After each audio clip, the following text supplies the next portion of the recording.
Shalom Aleichem, teure Liebhaber von Yiddish und Yiddischer Kultur. Und ein herzlichen Dank für den Kommen. So we have greetings from Spain, France, Russia, United States, Canada, and noch und noch. Before we start, I want to warmly invite you to our Hanukkah party on Zoom, December 18 at 1 p.m., exactly a week from now. The program is created by our multi-talented staff and students from all over the world. All songs and readings are in Yiddish with English translations, and they will be sent to you in advance. And all participants will be entered to our annual Hanukkah raffle for a chance to win free registration to any of our winter 2023 semester Yiddish classes. Now to the program. Es ist mein Covid und Vergnügen, euch vorzustellen Vivi Lachs and Sheva Zucker. Vivi is an academic historian of London Jewish East End, a Yiddishist, a Yiddish singer, and performer. She is a research fellow at Queen Mary University of London, working on a project called Making and Remaking the Jewish East End. Vivi explores Yiddish popular culture to find new aspects of immigrant life from the 1880s to 1950s. Her early book, Whitechapel Noise, draws on Yiddish poetry, satire, and music hall song of the Jewish East End. London Yiddishtown is in a part a result of a 2019 Yiddish Book Center Translation Fellowship. It explores stories from the 1930s and 1940s. Vivi records London Yiddish songs with the band's Klezmer Club, and Kachanas co-runs the Great Yiddish Parade, a marching band bringing Yiddish song of protest back into the streets, and the Yiddish Open Mic Cafe. She also leads tours of the Yiddish Eastland.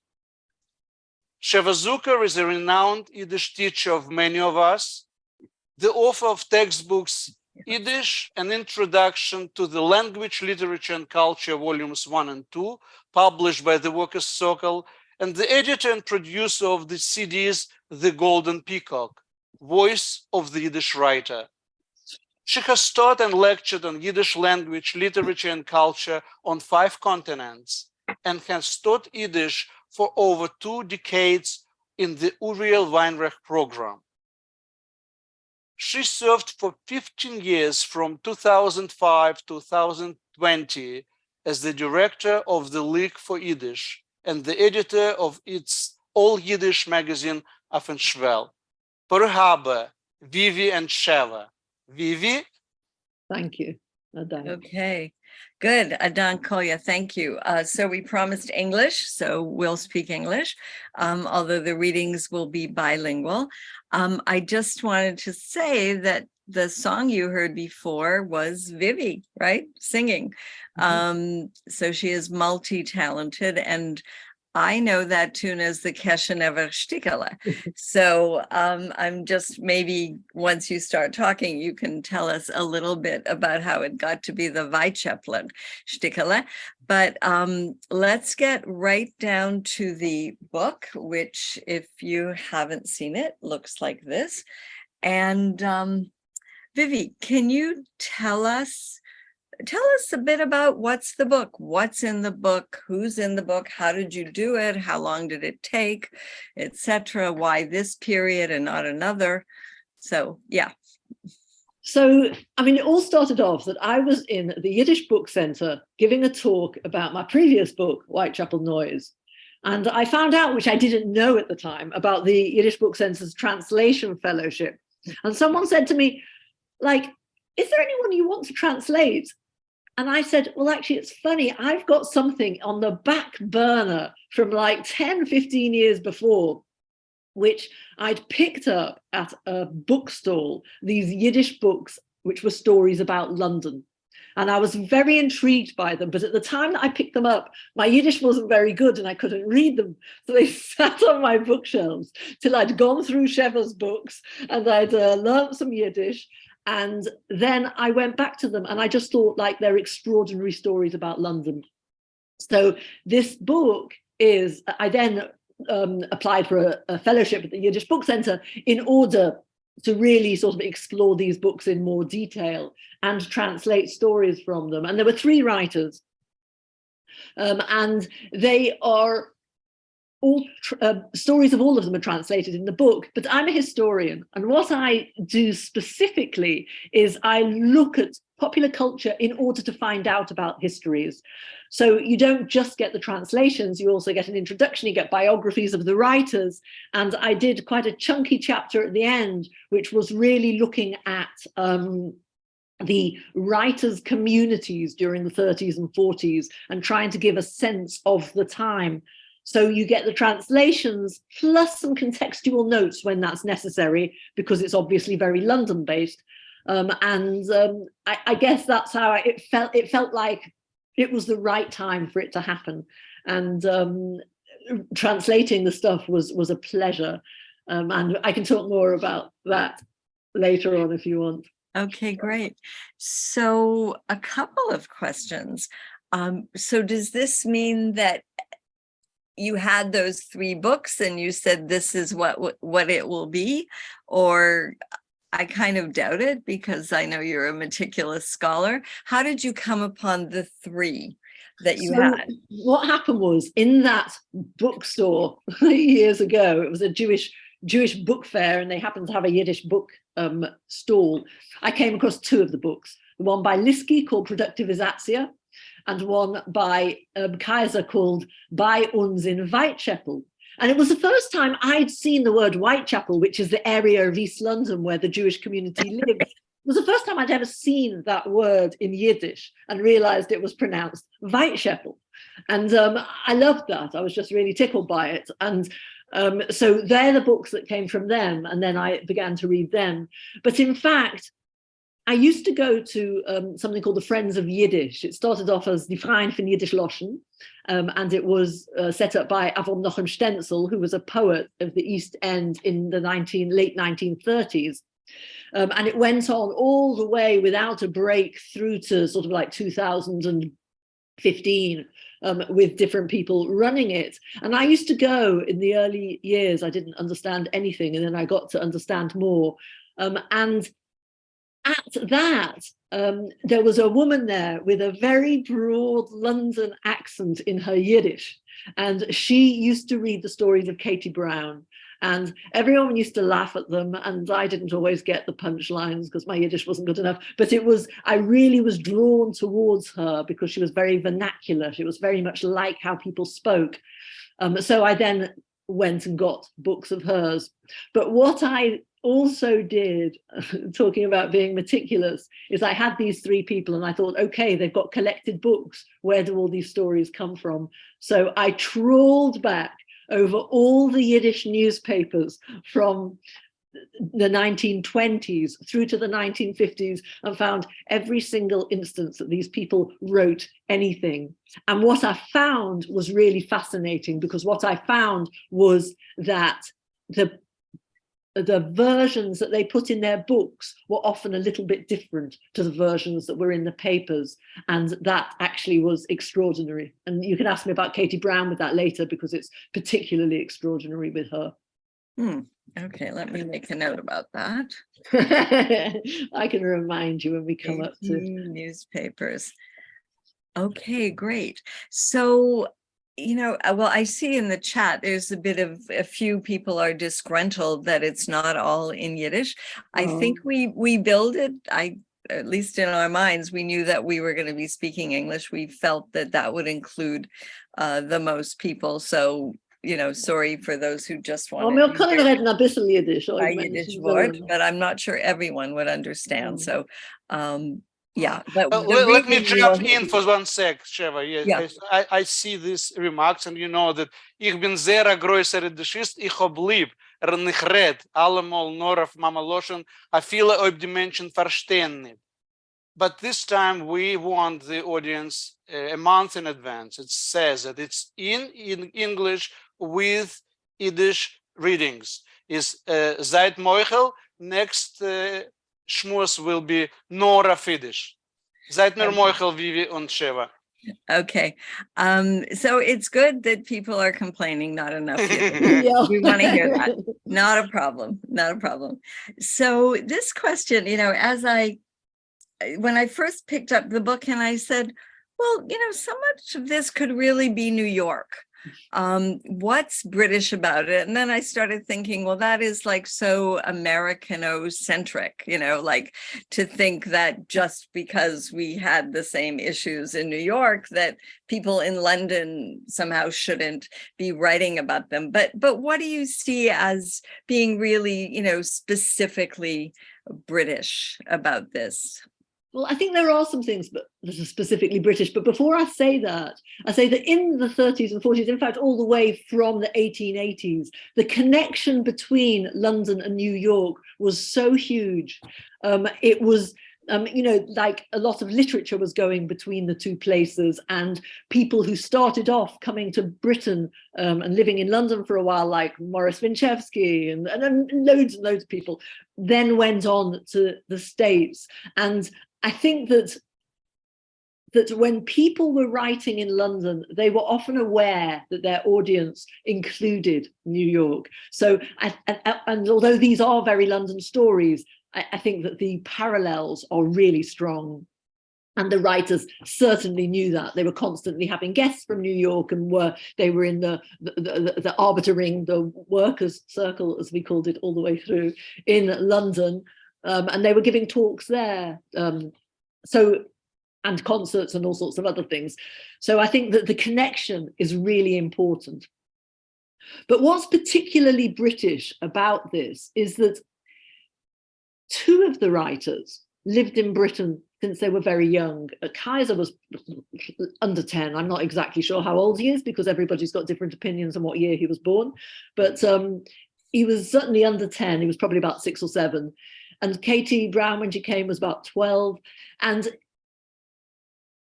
they were very much London Yiddish. They were living in the East End, or then they were moving out of the East End to other Jewish centres, but they knew the British milieu really well. So when they were writing about it, it was like really coming from a very deep knowledge and living it. And you get all sorts of references to things happening in Britain and to language, words that were used. And just like in New York, you have a lot of English infused into the Yiddish. You get that a lot in their work as well.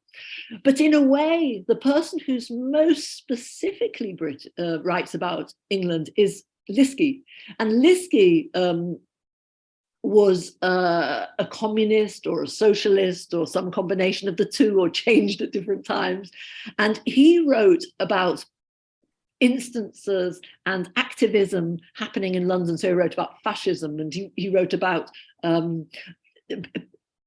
you'll hear more about what he's writing about, but he's writing about politics and society and cultural organizations that they're almost like he's a journalist there writing about it, but they're not. They're fiction, and he's very, very sort of much writing fiction, but they are set in London. But clearly, Sheva, the politics that was happening in New York, there were some very, very similar things. Yeah, I was sort of not knowing much about London. I said, oh, they had hunger there too, and they had the Depression, and they had socialists, and yeah, they had everything. So you framed it a 20-year period, 1930 to 1950.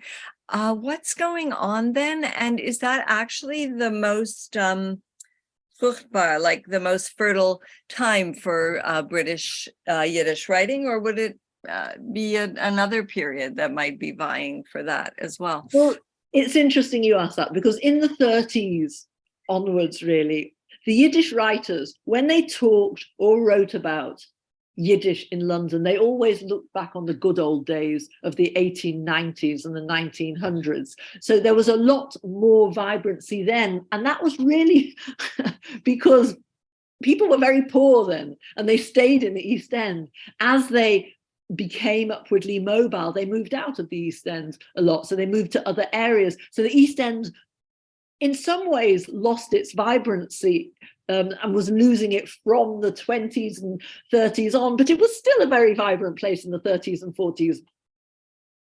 And people who moved out were coming back into the East End because most of the cultural organizations were there, and certainly the Yiddish ones.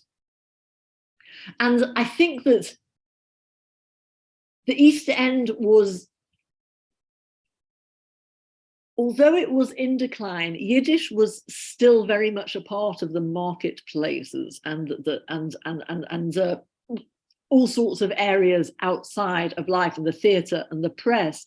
But the schooling was not. The schooling was absolutely in English. Yiddish was really frowned on, particularly in the main Jewish school. It was a lot less frowned on in the English schools.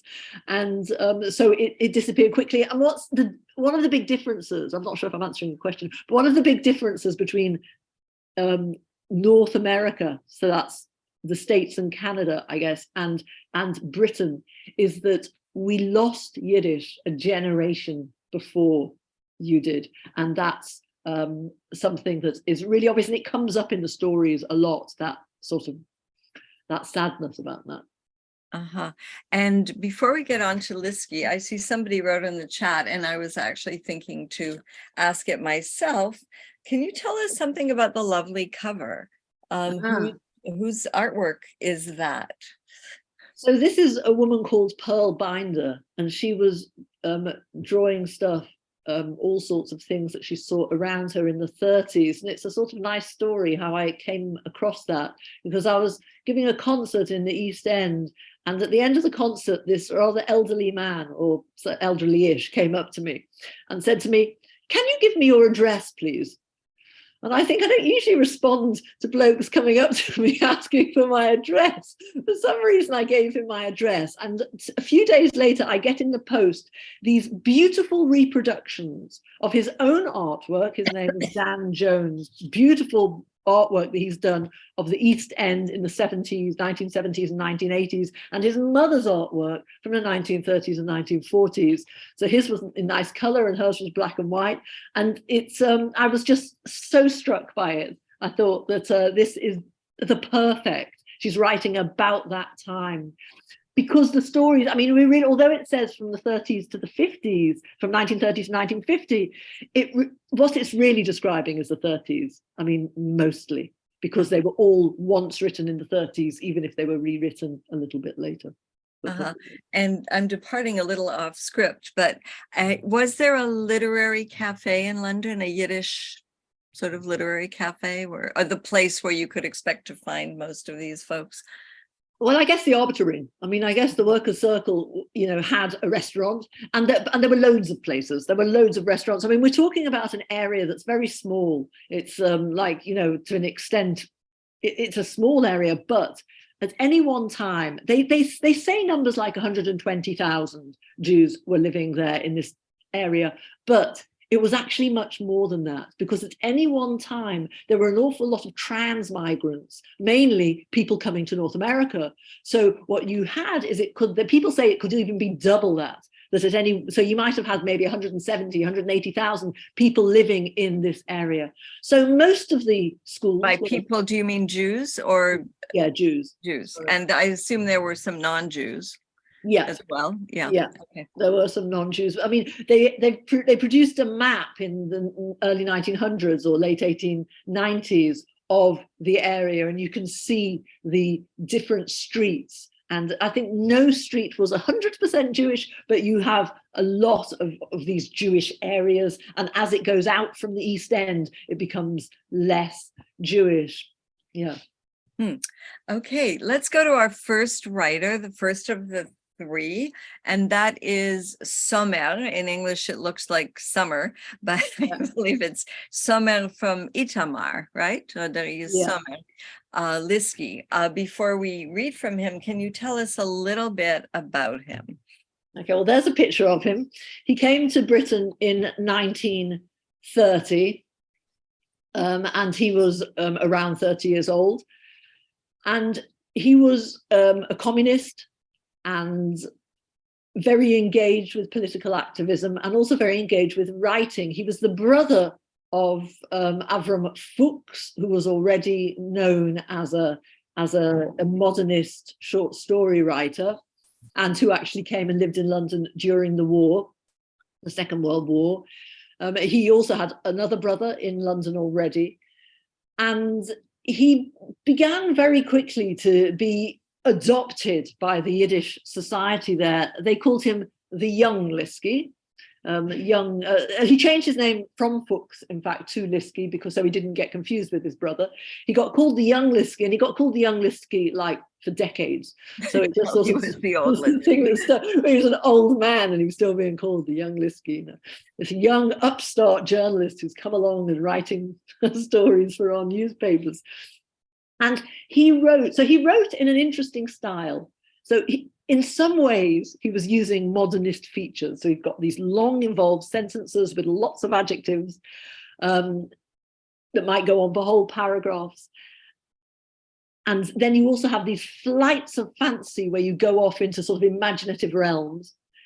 However, he's very political and he's writing about real things. And so because he's writing about politics, I mean, you couldn't possibly call him a modernist writer. He's much more grounded than that. And he has a message. He has a message about sort of left-wing activism that he puts across quite clearly. But what we do see is we see real events happening in London all the time. Like, for example, there was a film that was being made about Jusos. Not the Jusos that the Germans made, it was earlier than that, and it was a film, and the heart of it was set in the Frankfurt ghetto, and they filmed it in London. So because of that, it's very, very London based. And if you go and look at the newspapers at the time and do a bit of research, you realize that was really what happened. And I actually found some people's autobiographies where they're talking about that they were in that film. As extras. And so one of the other things he does is he really examines different ideologies, and he looks at people haggling and arguing about should they be, if they're a communist, what does that mean? Where should they work? Where should their children work? And so if their children are offered the opportunity to go and study, should they be doing that, or should they be a metal worker, and so on. So he's really engaging with some very real debates of the time. Mm-hmm. Okay, and at the same time, as you and I have discussed, I think of the three, he's sort of the most literary. Like, yes, he really tries to craft a story and not just give a sketch or a humoresque, a humorous piece. I mean, he's got characters that are somewhat developed and little sort of literary flourishes and so forth. So let's begin. So On the March with the Hungry is about the hunger marches that, in fact, I think it says something about them, doesn't it? We'll just read a bit. And these hunger marches took place in the early 30s? Or? Yeah, actually, there were quite a few of them. So they're through early mid-30s. And they're people coming down from walking, so they're marching down from different places in England in great big sort of like groups. And they're coming down in order to petition and campaign about unemployment. Of course, it's during the Great Depression, and it hit Britain not so much in the East End of London, although it did hit the industry around cloth making. So the tailors were affected by that, but it much more hit people in the north of the country. And this is a story that's based in that time. All of a sudden, the reddish-blue gas flames began to wane, like the frail hearts of the hungry. Small and shrinking, they wavered to barely a flicker in the corner of the old black stove. The last remaining gas allowed the water in the tea kettle to hiss, but it could not boil. The three unemployed people waiting for a gulp of tea sensed the anticipated taste in their mouths disappearing. In Marsch mit die Hungerike. In mittendrinnen ist die reut-blauliche Gasflämmlein entfallen geworden die Kraft, wie St. Falls Herz bei Hungariken. Klein und eingeschrumpfen haben sie zu neu gedrehter Heid kaum noch gezankt in Winkel von einem alten, schwarzen Oven. Der Gas hat nicht gesteiert, das Wasser in einem Teekessel hat geschippet und nicht gekannt aufsieden. Bei die drei Arbeitslose, was haben gewahrt auf ein bisschen Tee, hat sich gebitten der Tam in Meul. I have to go to Trafalgar Square. The Hunger marchers are coming today. It was the second Sunday that Maury had marched in the London streets with the thousands of unemployed workers who had come from Scotland, Wales, and other coal mining areas. For weeks, the Hunger marchers had marched to London to protest the government's failure to provide work for the millions of unemployed. Good. And I think it's worth mentioning that the three Arbeitslose, people that don't have work, is one family, right? It's Mr. and Mrs. Barscht, and their son Maury, who's all of what, 15 or something? But yeah, 16. 16. He's already joined the labor force. Ich muss gehen zu Trafalgar Square. Heint kommen Hungermarchers. Schon dem zweiten Sonntag geht euch Maury über die Londoner Gassen mit die tausender arbeitsloser Arbeiter, was kommen von Scotland, Wales, von die Gegenden, wo die Keulenminen befinden sich. Wochenlang marschieren sie dem Hungermarsch in London zu protestieren, vor was die Regierung besorgt nicht mit Arbeit die Millionen Arbeitslose. Workers carrying the red flag marched through Whitechapel. Maury yelled together with everyone, "We want work! We want bread!" At 3 o'clock, they dispersed at the enormous stone monument in Trafalgar Square and mingled with the large crowd and the hundreds of police on horseback and on foot. The masses of dusty, gaunt, unemployed workers with bundles on their shoulders who had marched for weeks to that day's demonstration wearily wandered around the high stone monuments in the square where they were ready to shout about the deprivation and suffering of the enslaved and hungry. Okay, I have a technical issue here. I let somebody in, which maybe I shouldn't have, and somehow my screen disappeared. So what should I do? While you're trying to find it, maybe I'll read that bit. I mean, I can read it, but read it. Yeah, read it. But Claudia, I need help. So we did Ich muss gehen zu Trafalgar Square in Europe. So this is from die Arbeiter mit der Reuter von, yeah? Can you see me? Yes. Yes. Am I visible? Okay, well, I seem to have gotten lost somewhere in cyberspace, but I'll read this. Die Arbeiter mit der Reuter von haben marschiert über Whitechapel. In einem mit alle hat Maury geschrieben, "We want work. We want bread." Dreiersäger haben sie sich aufgelöst dem riesigen steinernen Denkmal auf Trafalgar Square und sich ausgemischt zwischen dem größten Eulen und zwischen die hunderter Polizei auf Pferd und zu Fuß. Die machten es verstäubte, abgezerrte, arbeitslose Arbeiter mit Klummeklach auf die Plätze, welche haben wochenlang marschiert zu der heutigen Demonstration, haben müde sich gewalgert dem heuchen steinernen Denkmal auf dem Square, wo man hat sich gegräht, auszuschreien die Neut und die Leiden von die Verknechtete und Hungerige. Maury quickly moved around among the hunger marchers. His young, lively eyes shone with an impassioned desire to speak out. "You see this?" he said to one hunger marcher, pointing to his head.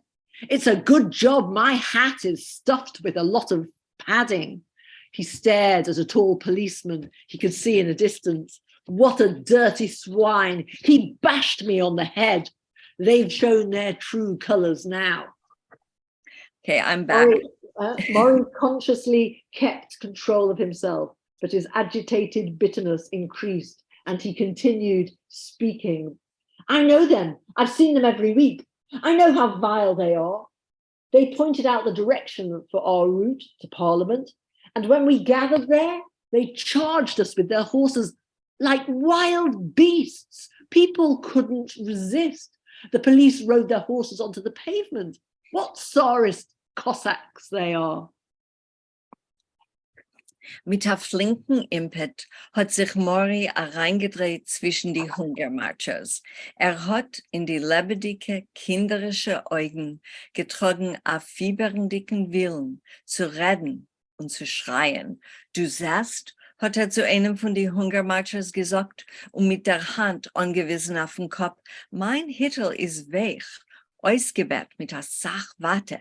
Hat seinen scharfen Blick eingeschnitten in einer heuchen Polizei, wenn man hat der Sinn von der Weitens. Such a dirty swine. Hat mir der langt über den Kopf. Dansmal haben sie gewissen sehr richtig von ihm. Moris bewusstseinliche Beherrschen sich hat zugegeben Gewicht der aufgeregter Verbittertheit, was hat gezittert in seine Augen. Ich kenn sie. Jene Woche habe ich gesehen, wie gemein sie sind. Sie haben uns gewiesen den Weg zum Parlament. Wenn wir haben sich dort versammelt, sind sie wie die wilde Besties herumgelaufen mit die Pferd. Die Menschen haben sie nicht gekannt aushalten. Die Polizei ist mit die Pferde ruf auf die Trottoiren. Such Tsarist Cossacks. And what you'll have noticed is that he does this a lot. He writes at the bottom, he translates the English words into Yiddish. So he's certainly thinking of an international audience when he does that. Yes, that's true. Good. So let's go now to the second one, which is Arnold Kaizer. And he really fascinates me because of when he was born. You said he came at 6, but we had discussed that even possibly he came at age 3. Yeah, he might have come at age 3. Yeah. So it's very interesting to me. I mean, we have almost no one in America who lived in this country, I say almost no one, from such an early age and became a Yiddish writer. So how was this possible? Tell us a little bit about his background. And did he ever write in English? So he's got a curious background. He did write in English, but only a very, very tiny bit. He didn't write, that wasn't his thing. He wrote just, he didn't ever publish, or not very much in English. In fact, I'm not sure he did at all. I've seen a few little bits and pieces, but not published. He's a really interesting character. He's from a very interesting family. His father was a Kabbalist Rebbe, and who wore 2 sets of tefillin and seemed to get into terrible scrapes wherever he was, and be wandering the world from Eastern Europe, from Galicia to Palestine to Alexandria at one point. And he's sort of like, controversy is following him along the way. He came to London to deal with a court case. So he's going around the world, dragging his family with him. And they're all speaking Yiddish. And he comes into the East End of London, where everyone's speaking Yiddish. In the time that he was there, in the late 1890s, the early 1900s, I mean, it's like everyone's only speaking Yiddish in this area. And because he's a rabbi, and he was actually written about in the Jewish Chronicle in English, but essentially he's a bit of a personality that everyone's interested in, and people are coming to him. But it's all in Yiddish. It's so his whole world is, and I think he's a really good example of how in his Kinderjahren, he really was still in that completely Yiddish environment, even though he was living in Britain. But because he was in Britain, he knew English very well as well. And he sits right in the middle of all sorts of things. So he's got one foot in the Anglo-Jewish world, which were the sort of more established Anglo-Jews who've been in Britain a lot longer, and in the immigrant world. He also moves from the East End to other Jewish centres. And he's also, what is really fascinating about him is his job was to be the secretary, president of the Joint Relief Organization. And he was, at one point, one part of his work was to do that, and the other part, he was a journalist. So he was writing, he was going on trips to different places in Eastern Europe. In 1930, he went to Ukraine, which is where he was from, essentially, and he wrote a piece, and he came back, called Wir sind hungrig, We Are Hungry, and was really writing about the situation there, and wrote this report, which was in the papers, and it was also published as a pamphlet in order to raise money. And he would be sending clothes and food and Pesach matzahs and all sorts of religious items back to Eastern Europe. And on the other hand, he's writing a lot of sketches in the paper, and it becomes really, really popular for his funny sketches. And also, although he doesn't remain as maybe strictly orthodox as his father was, although I think strictly orthodox might have a slight speech marks around it, given sort of like the crazy things he got into, but he was certainly like modern Orthodox and involved in religious Jewish culture as well, which he writes about in a very amusing way. Okay, so let's go to Whitechapel Express. So the Whitechapel Express is a really lovely story, and it's particularly nice because it talks about, as people moved out of the East End, they moved up this Roman road that went from the East End up north, and it went from Whitechapel, and then it would go to Shoreditch, and then Dalston, and then Stoke Newington, and up to Stamford Hill, which was called the Hoige Fenster. And we've got this story which talks essentially about class and about people leaving the East End and coming back to the East End and knowing what class they were by looking at them on this bus or this tram called the Whitechapel Express, this trolley bus. Okay. The Whitechapel Express, although it hasn't yet become bankrupt, has acquired an alternative name, the Jerusalem Car. To tell you the truth, the sign on the trolley bus doesn't say Whitechapel Express or Jerusalem Car. It only has the number 647. Yet everyone knows that this is the Whitechapel Express. And if there is any individual who doesn't know, the bus conductor makes sure that they find out, because he shouts out, Whitechapel Express, at the top of his voice. Good. Now, why would he say, although it hasn't yet gone bankrupt? Was that because of the changing of the neighborhood? Yeah, because if you change your name if you go back. Okay. Der Whitechapel Express, Hagamer noch nicht bankrottiert, hat euch einen zweiten Namen, Yerushalayim Tramvai, oder auf Englisch, the Jerusalem Car. Emes, als auf der Schild von der Dosiker Car ist nicht angeschrieben, nicht Whitechapel Express und nicht Jerusalem Car. Sie steht bloß an Nummer 647. Aber alle wissen, als das ist der Whitechapel Express.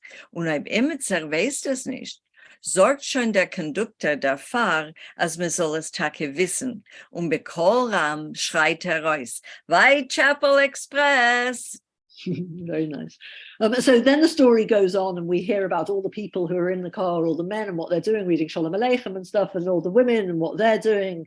And it says also that the Whitechapel Express isn't really just a bus, it's a cultural institution, it's a YIVO. And that was a little nod to the English YIVO, which in fact Kaizer was the secretary of. And then they talk about the different people, and this is the bit about the women in the bus. As soon as the Whitechapel Express moves off from Stamford Hill, the clientele starts to appear. In Stamford Hill, the well-to-do ladies stride on board with fur coats and fine hats. In Stoke Newington, those boarding the trolley buses aren't ladies, but less well-off women, not dressed up in fur, although their woolen coats do have a fur collar. In Dalston, it's the poorer wives who trudge on board with plain coats without a scrap of fur on them, with a worn-out collar from some sort of animal like a mangy cat. In Shoreditch, no one gets on at all, because anyone going from there to the lane, to Petticoat Lane, or Whitechapel will go with the number 2, the legs. They can't spare the penny fare. Bald wie der Whitechapler Express rührt sich noch heraus von Stamford Hill, häupt sich an sein Klientur. Dort in Stamford Hill spannen auf ihm auf Ladies mit futternden Manteln und feine Hats. Ankommendig in Stoke Newington kriechen auf der Karre auf schon nicht kein Ladies, nur Stammfreuen angetan in nicht kein ganzen Futtermanteln wie die Ladies von Stamford Hill, nur wollene Manteln mit futterne Kellnerlach.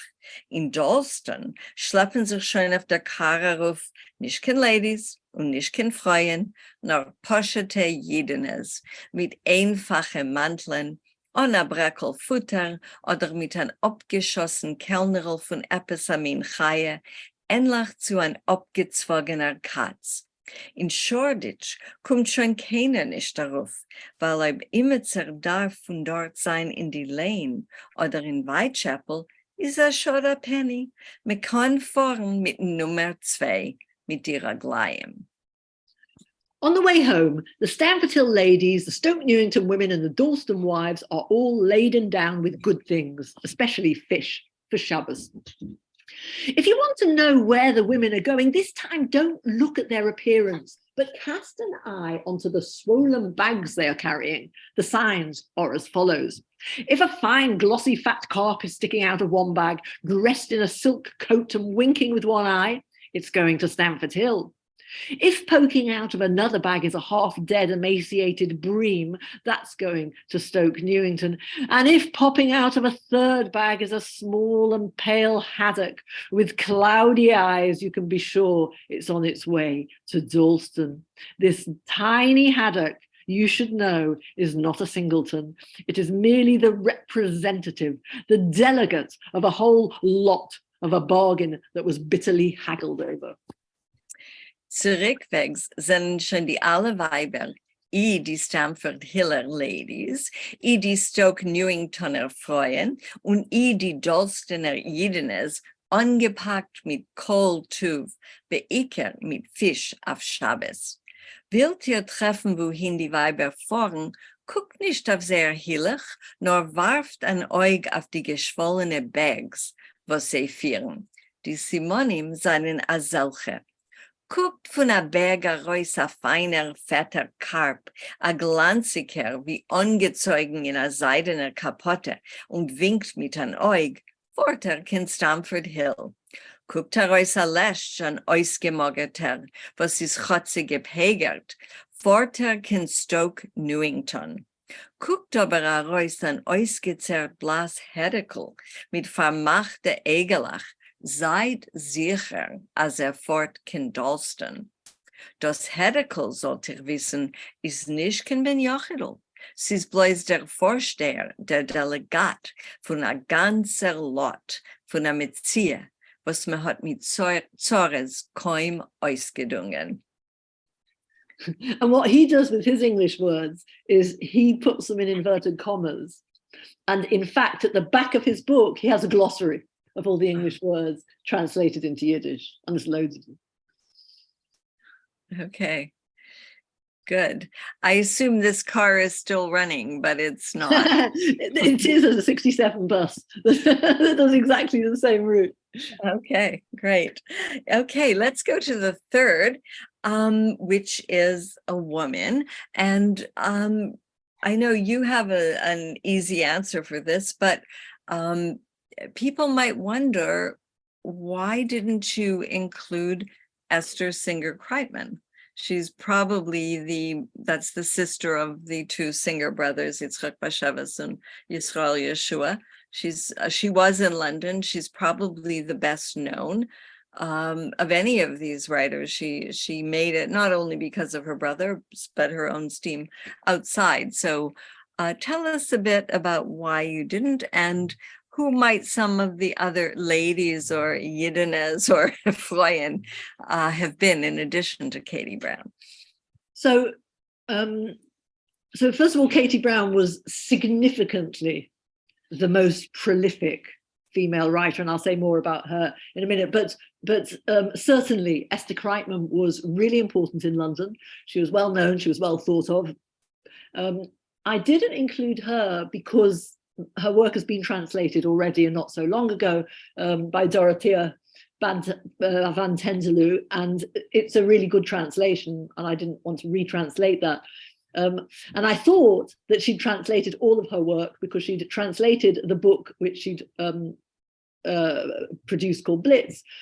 But in fact, I have come across, since trawling the papers, some more work of Esther Kreitman, which I am now working on an anthology of British Yiddish feuilletonen or sketches, and she will be in that. So she was certainly as important in terms of the community and more important internationally than these writers. But that was the only reason that I didn't translate her, but I do write about her in the book. So she comes up significantly in the history chapter, and also I write about her in the introduction, because in a way the four of them could be seen as important together. There are other people as well, but these are the people who published material in book form as well as in the newspapers. So they lasted longer. In terms of other women, there are very, very few. There are some women who are writing a little piece here and there, but essentially women that were published in the newspapers don't usually come from London. And Katie Brown lived in London since she was also young, maybe about 12 years old, and she lived in the East End her whole life. She died there in 1955, and she wrote from the 1920s. I've been in YIVO for the last 3 weeks, exploring all sorts of things they've got about London and letters, and she is she didn't leave behind any archive, so it looks like you don't see her, but in fact when you start looking closely, she has appeared in the archive here and there in all sorts of guises. But she's an extraordinary person. She has very little education and in schooling, and she went to the Arbiter Ring and got a lot of schooling there, and wrote absolutely constantly all the way through, despite also bringing up 5 children and being involved in the Yiddish theatre. So she wrote plays and songs and lots and lots of sketches and women's pages and a sort of agony aunt column, although it was all written by her and it's very funny. So she writes a lot of comic material, and indeed she wrote a novel as well, but it's not terribly good. But what she did that was particularly interesting is she wrote everything in the 20s and 30s, mostly in the 30s. Actually, from the mid-20s to the late 30s. After the war, she also published quite a lot, but she never, apart from one piece I found, she never wrote anything entirely new. And what she did was she edited previous work. She was really, really torn up after the war. And she took her old work and she updated it or changed it, and the difference between the earlier one and the later one is absolutely fascinating, because what you get to see is you get to see the movement between the 30s and 40s and 50s. You get the movement of the decline of the Jewish East End, of religious observance, of the Yiddish language and culture. And so she really, in a way, is like she's marking out, or she's like following what's happening in East End. And so she's really fantastic, and people felt very close to her. I mean, she's called Katie Brown. She was actually born Gittel Bakon, and she married Shlomo Braun, so became Gittel Braun. So people would have called her Gittel, but her pen name was Katie Brown. So when she updates her stories, that's to show this decline? I mean, is that how you would describe the most salient feature of the updates? Yeah, or not always decline. It could be change. So it's not always that something is, it is just that something's changing. And for example, around religion, it's very interesting. And because what she's showing is the change in people's adherence or attitudes or way they take part in any religious activity, from absolutely nothing to something more. And you sort of like see that, but I wouldn't say that that's necessarily decline. It's not, it's a change. Yeah, because she was always secular, so she's not actually describing anything within a religious milieu. Good. So let's go to Christmas presents. Okay. Okay. I'd just also like to say that as a writer and as a translator, you really fall in love with the people that you write about. And I think that she's so special, Katie Brown, because I think she really holds a place that other people just don't hold in Britain at all, in the Yiddish world. Okay. I don't know what it's like in other Jewish homes, but in ours, I find it so stressful every year when the holy festival of Christmas comes round. My children simply drive me crazy, constantly making plans for how to celebrate it. First, they give me an ultimatum that if I have to buy each of them a Christmas present if I don't want the festival to be ruined, because without presents, Christmas isn't Christmas. And second, we have to celebrate by having a party with a green tree and red lights, just like decent, respectable Jewish families do. While I don't like the idea of celebrating Christmas, it was never done in my parents' home or anywhere in my family. I never say anything as long as they celebrate it at their friends' houses. Christmas presents. Ich weiß nicht, wer so es ist in andere jüdische Häuser, nur bei mir habe ich auszustehen große Zorres jedes Jahr, wenn es kommt der heilige Jontef Christmas. Meine Kinder, da gehen mir poschet die Jahren. Wir halten machen Pläne, wie soll und auf was für ein Eufen zu verbringen dem Jontef. Erstens gibt man mir ein Ultimatum, als ich muss für jeden von sie kaufen a Christmas present, ob ich will nicht haben kein verstärkten Jontef, weil an dem ist Christmas kein Christmas nicht. Zweitens darf man ihn feiern mit einer feiner Party, mit einem grünen Baum, mit roten Lichtlach, also wie es für sich balleitische und balabatische Jeden. Trotzdem, was mir ist das nicht gefallen, weil ich habe es nicht gesehen bei meinen Eltern und bei keinem von meinen Sprache, habe ich gar nicht gesagt. So lang sie pflegen gehen braven dem Jontef bei ihre Freund, wohin sie haben jedes Jahr verbeten. Today, however, my Rachel begged me to throw a Christmas party for her at home. She said that every year she goes to her friends, but this year she wants to invite her friends here. I complained and protested about our cramped flat and our lack of money in these hard times, but it didn't help. Indeed, nothing helped, and I had to submit to the ultimatum. From then on, I didn't have a moment's peace. My head was constantly spinning, thinking about how to organize it all, the presents and the party, because a promise is a promise. Heint aber hat sich meine Tochter zugechappet zu mir, nicht anders, nur ich soll ihr machen a Christmas Party, da bei mir in der Heim. Alle Jahren, sagt sie, geht sie zu die Freund. Heint will sie verbeten ihre Freund zu sich.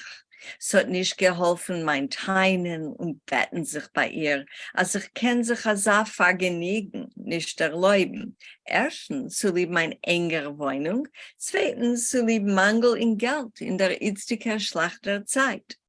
Aber es hat keine Sache nicht geholfen. Ich habe gemusst sich unterwerfen dem Ultimatum.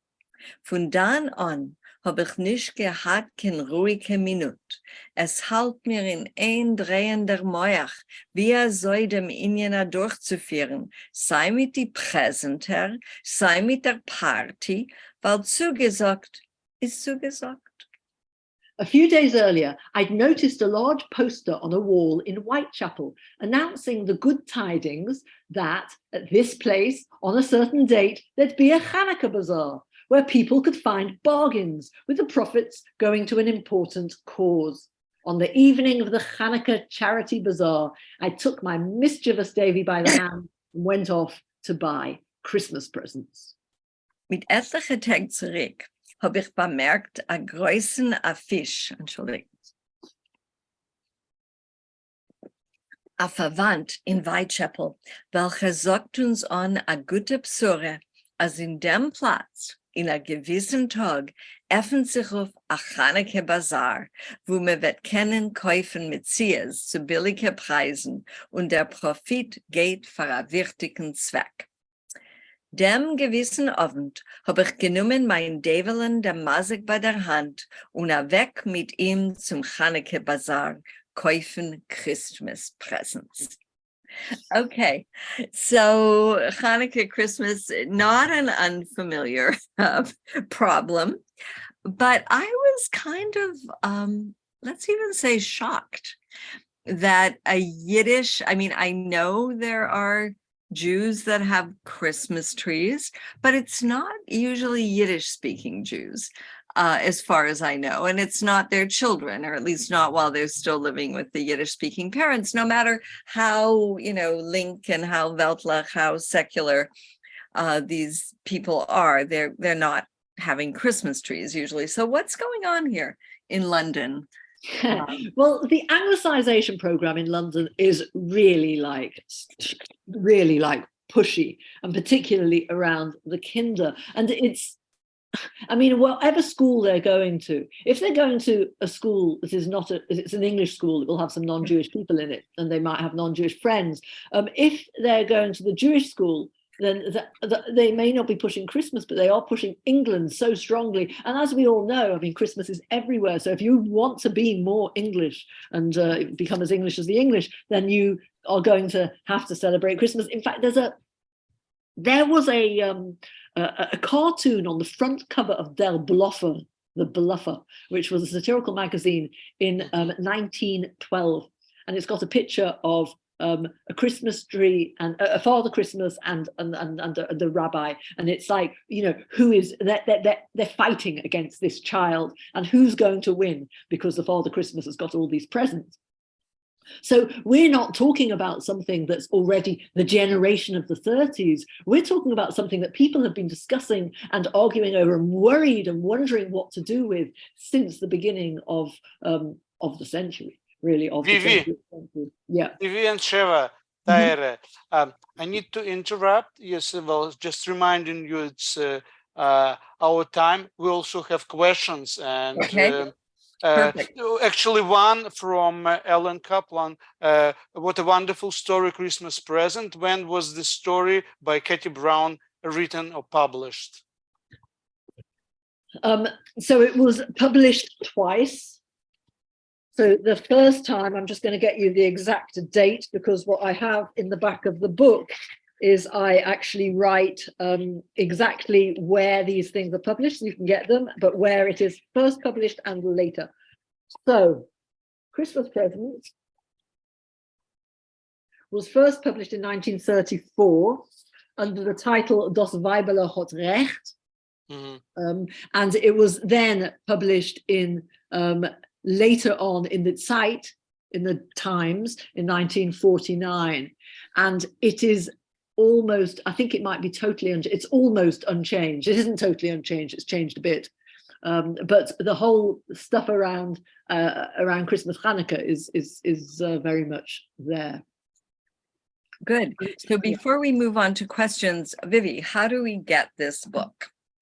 Yeah, so the best way to get it is that Wayne State University Press, which is the publisher, are now doing a fabulous discount, which is 30%. So you should be able to get it for around $20. And yeah, so there's links there on the, I think it's going to be put in the chat as well. It is. It is now. And also they're doing a 30% discount across the board. So just in time for Hanukkah, you can get to your Christmas. Above. And yeah, so they're my books. And obviously anybody else who's also published with Wayne State, you'll be able to get their books to good 30% discount. Oh, okay. Good. Are there any more questions? Why don't we take? Yeah, there were two questions before. So Eddie H is, did you address London Jewish Hospital and its commitment to Yiddish? Sorry, can you repeat that? Did you? I actually put it on chat, so you'll see two questions which came in Shmuel's Castle. Just 1 second, so everybody sees.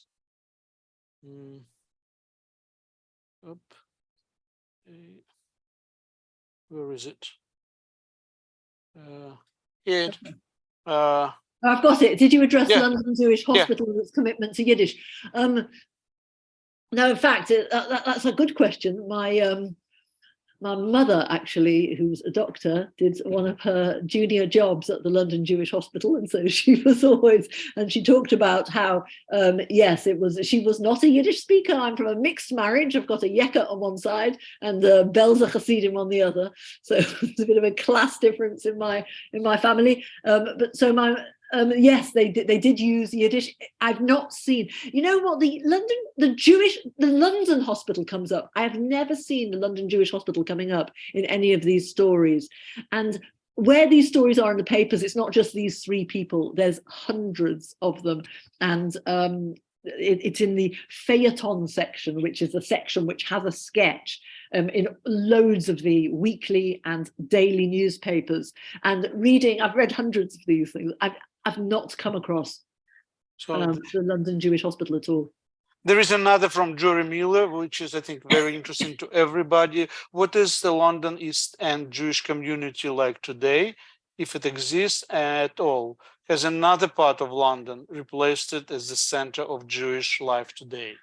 Yes, and there is, I mean, the only Jews that are living in the East End now, none of them are from that old community. I mean, it's sort of come up, so people are moving back into the East End, but essentially it was an area where immigrants came to, and it's still a very Bangladeshi area, which was the next incomers after the Jews. And it's a very vibrant area, and when I give tours of it, I sort of say to people, have a feel of the vibrancy of the culture that's there now, because it was that same vibrancy. So you can really get a sense maybe of what the Jewish East End was like, even though it's not the same culture. But yes, people have moved out, and there are quite a lot of different centres across London, from Stamford Hill, where there's a very Hasidic area, although it's not particularly the descendants from those East End, but they've gathered there. And then people moved in 2 directions. They moved east to Gants Hill, and they moved west to Golders Green and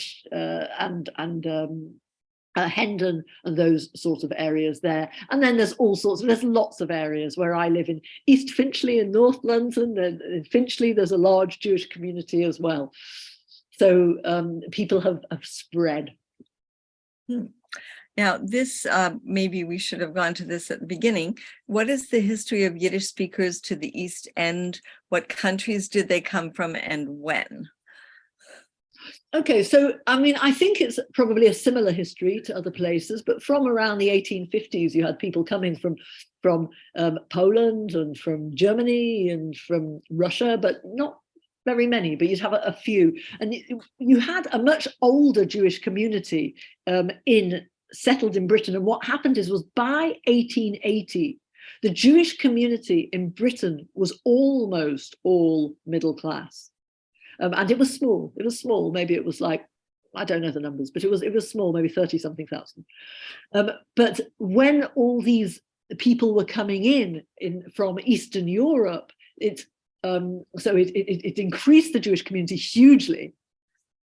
And they were coming in, and they were Yiddish speakers, and they were all very poor and sort of running away mainly from economic difficulties and hardship to London. So it changed the whole feel of the Jewish community. And you had these two communities that are more middle class, established Jewish community, including an even older Sephardi community. But people who there was an aristocratic community and the middle class community already there by the time the waves of immigrants were coming in the 1880s, and then they were very poor, and there was a lot of charitable help being put out from the established community and Jewish Board of Guardians to try and get this very poor community, who were a huge embarrassment, to be middle class as quickly as possible. So they were giving them loans to become workshop masters rather than people just working in sweatshops.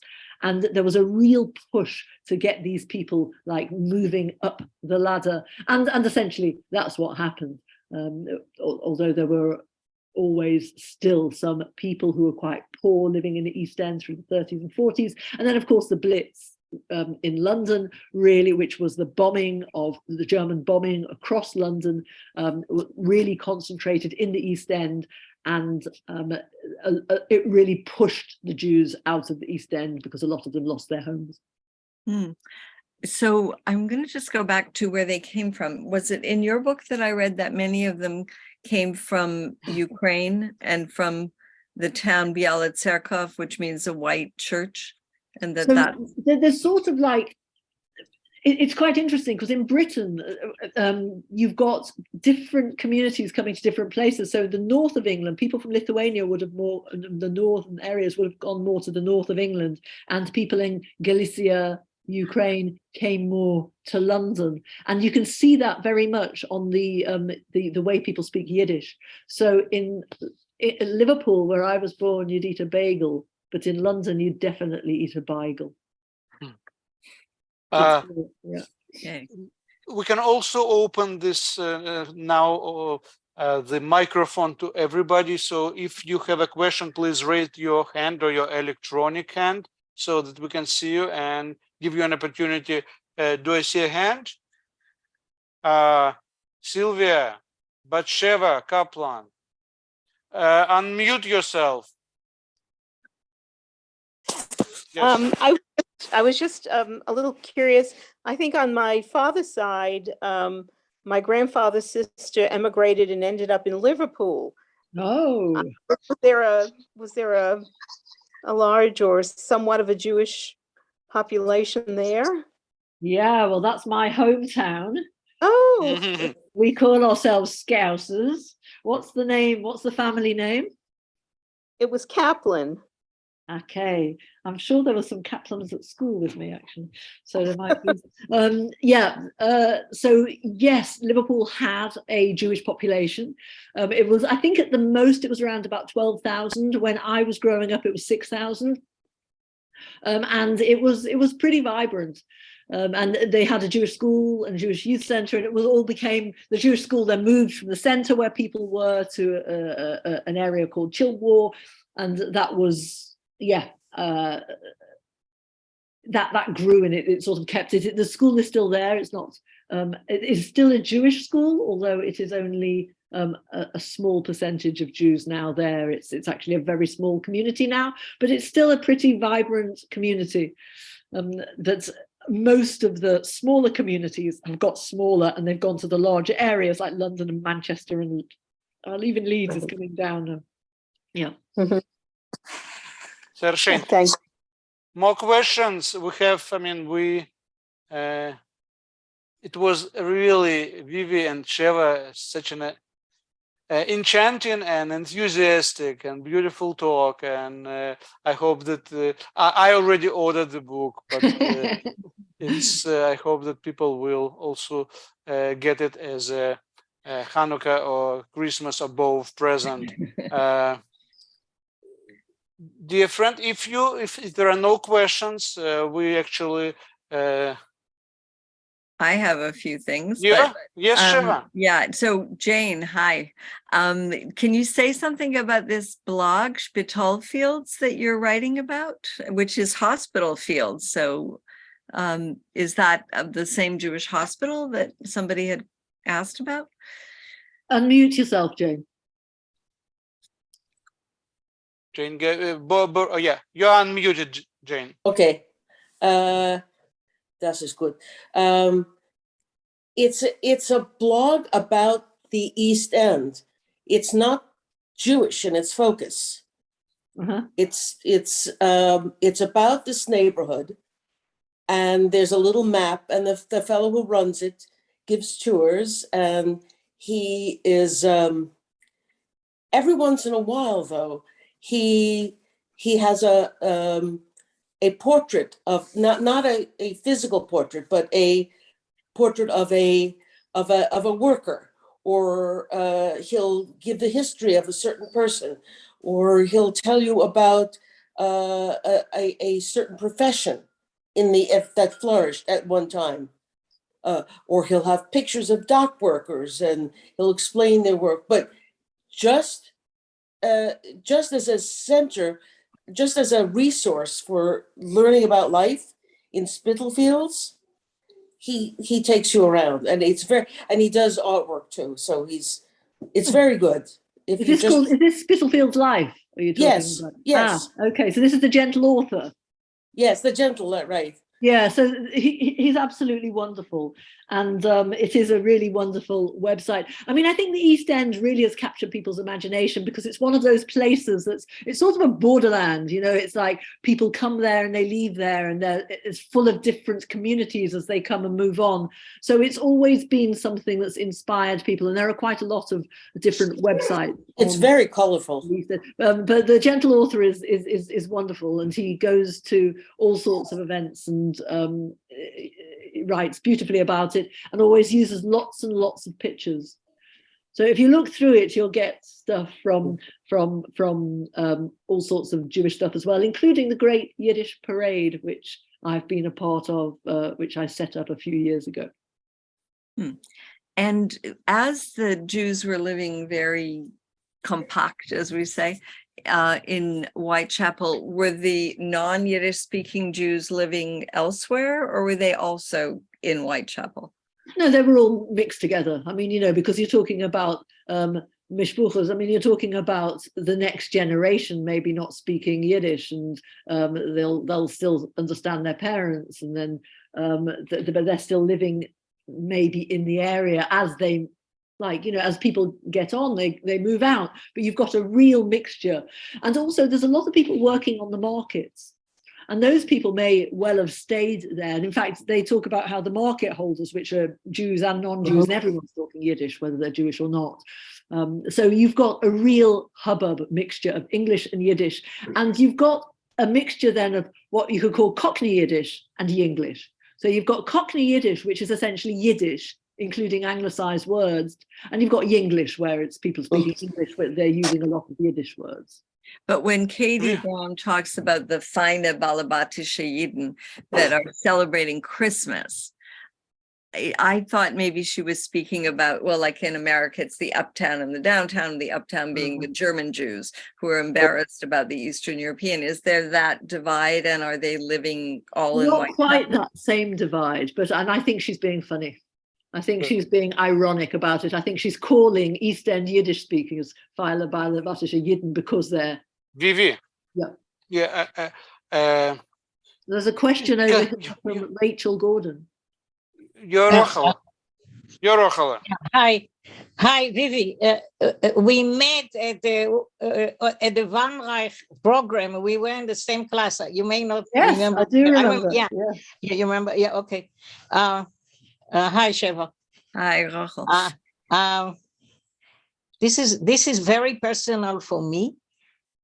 I don't think that I asked you before. Did you ever come by my family in London? Because I have a large family there. And their name is Grodzinski.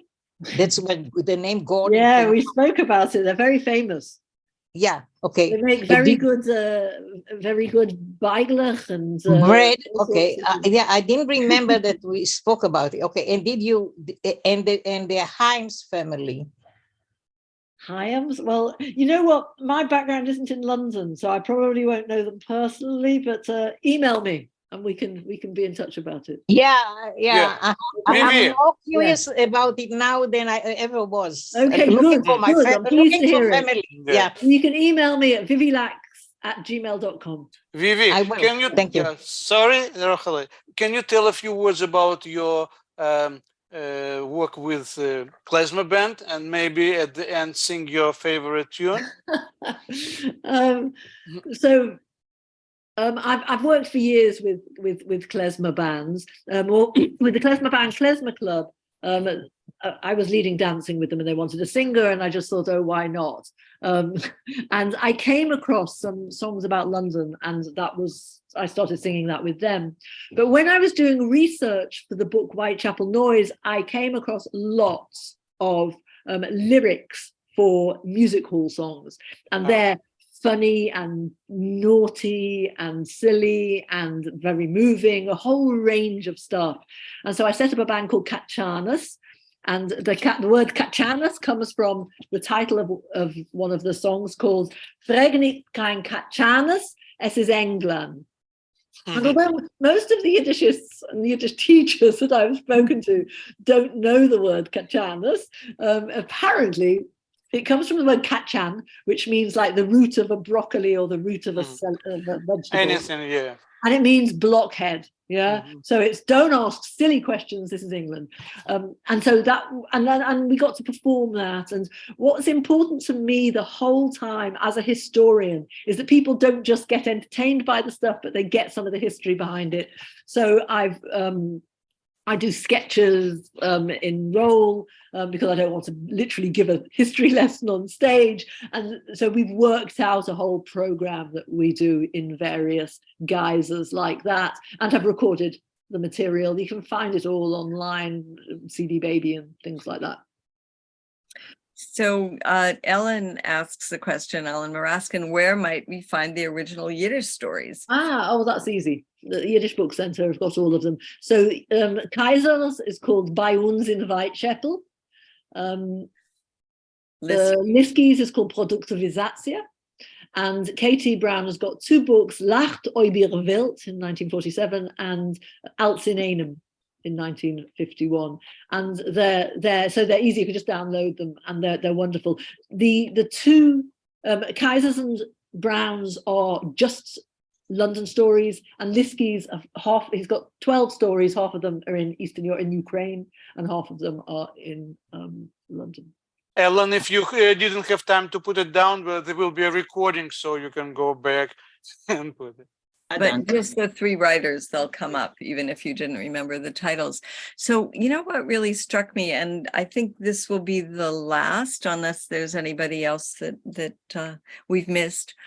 I'm so struck by how much these people wrote about London, because I don't think one could assemble an equivalent book about Canada, even though I'm originally Canadian, had a number of Yiddish writers, and Melech Ravitch, prolific, but I can't think of anything he wrote about Canada.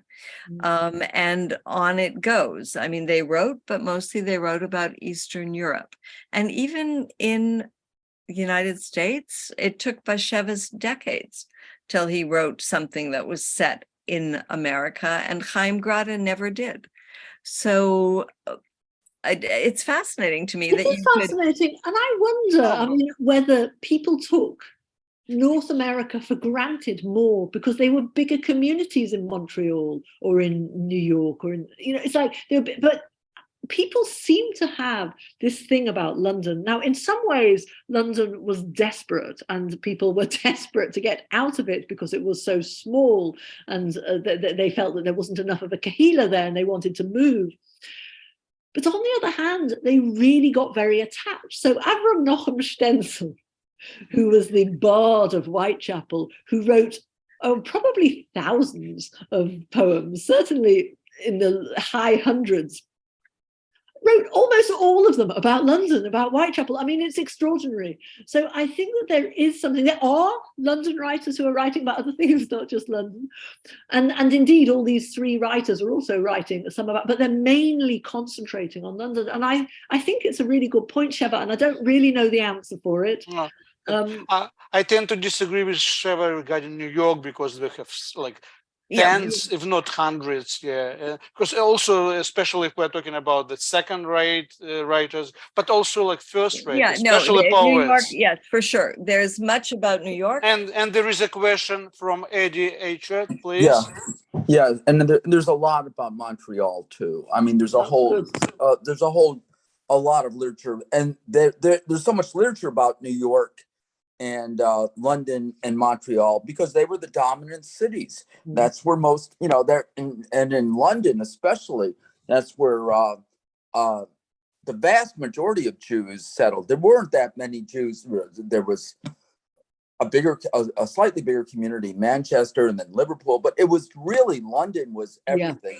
And I did want to say that because I hate to say this, but in the late 60s, I was a fluent Yiddish speaker, and YIVO gave me a scholarship to do some research, and Columbia did, and so I spent a summer in London, and I did study hospitals, and it is fascinating how all these Christian missionaries, this is slightly before your time, the focus set up these spoke Yiddish.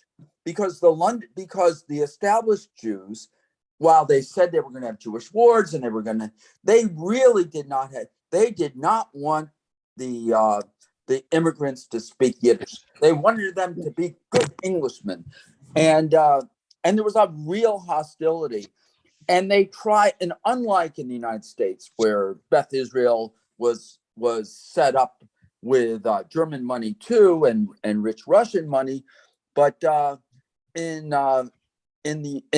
London, the I say German, but the whole the pre-1880 community, which would put all stuff in the London hospital. Well, we've got a few wards in here. The doctors didn't speak Yiddish. They looked down on Jews, and that was and these Jews worked very hard to prevent the establishment of a Jewish hospital. Absolutely. It was an outrage, and the Jewish hospital was informed. I mean, Beth Israel in New York, 1904. No, Eddie, absolutely. And in fact, I mean, Lord Rothschild refused to support it and was really campaigning against it. And it was because they did not want to have these very Jewish, Yiddish immigrant institutions. They really wanted to move them out of there. So, I mean, they struggled to support it, and often the support was from poor immigrant Jews who would be giving just a few pennies to. Absolutely, and London Hospital went one further step, which was in London Hospital at the time of national health legislation in the late 40s. London Hospital bought up some hospitals, but it refused to because I think of this old Rothschild group that was always on the Board of Governors. They actually did not buy up London Jewish Hospital, which meant the end ultimately of London Jewish Hospital, because London Jewish Hospital could not survive. No, it couldn't survive, but it did fulfill a really important role when it. Eddie and Vivi, a hartstikke Dank for kommen. So it was really so enlightening. And thank you very much for giving me this opportunity. No, it's all thanks go to you and Sheva and Tere Freund. Dank for kommen. We hope to see you at our Hanukkah Simcha, exactly in a week, and you'll enjoy because you'll see something real in you, and you'll enjoy something which you like, popular Hanukkah songs, but some world premieres, and so it's free, and you have a chance to win a free registration to any of our classes. A hartstikke Dank noch einmal, Sheva and Vivi. And can I also just add my thanks to Sheva, who's been absolutely fantastic, and yes, Sheva. So you're not singing today? No, clearly not. Oh, you want to? Yes. You want to sing us out? He can play me out with some recorded. It won't work very well. I haven't got the right sound on here. No, it went very well. And thank you so much, Baruch, who did all this great work behind the scene. Baruch, can you show your face so people, please, let's applaud Sheva Ashkenam and Dank. Vivi and Baruch. Ashkenam Dank. Herzlichen Dank. Bleibt alle gesund. Bleibt gesund. No, Bleibt Paul. gesund. Hi. Okay.